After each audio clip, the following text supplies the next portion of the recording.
Hi, I'm Paul Greenhalgh of Skillwise. Well, what were Trailblazers have now become the new apprenticeship standards. What we're going to do in this short video is have a look at some of the ways that VQ Manager has been adapted to allow you to continue to deliver these qualifications successfully and effectively.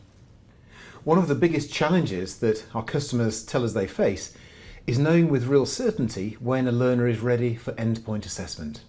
Some of the new apprenticeship standards are very wordy, some of them resemble job descriptions. That's all well and good, but they're quite hard for an assessor to work with to be sure they've satisfied all the criteria within them. One of the things we can do, which we do for customers, is to break the standards back into identifiable criteria. In that way, an assessor can tick against each one and be certain that the apprentice has satisfied all the requirements of the standard. In this instance, we can see how a hospitality qualification has been broken down. We have knowledge and understanding, we have skills, we have behaviours, and within each of those we have a range of identifiable criteria.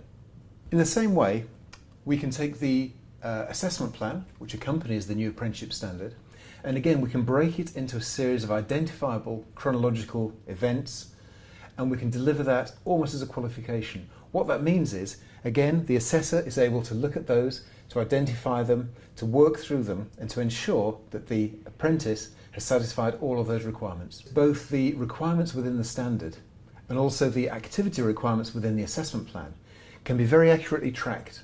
That allows the assessor and the employer to be very, very sure that the learner has satisfied all of those criteria and thus is ready for endpoint assessment.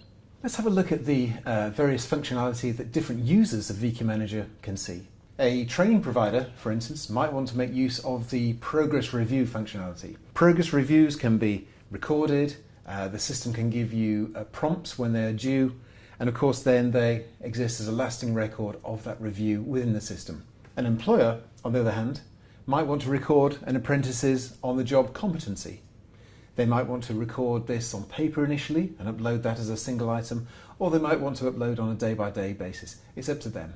The apprentice has all the usual VQ Manager functionality, but also we have something new called the Learner Diary. The Learner Diary allows them to log diary events, observations, and critically reflective accounts. These are then stored and can be accessed by the learner, by the training provider, or by the employer. Another key area of functionality is the calendar. The calendar populates automatically, and any activities the learner carries out, such as making diary entries, such as logging evidence, having evidence assessed, all of these things automatically create diary entries. So at one glance, we can see the learner's view over an entire month. Towards the end of their apprenticeship, the apprentice can add projects, written work, anything that is required for their endpoint assessment. If you like, you can give your endpoint assessors access to VQ Manager so that they can see those resources directly where they reside. So VQ Manager allows you to track an apprentice's progress against the standard, against the assessment plan. It allows us to log progress reviews, workplace evidence, and it allows us to add diary entries with reflections into an elegant calendar format. So all of this allows you to be significantly more confident when you're asking yourself the question, is my apprentice ready for endpoint assessment?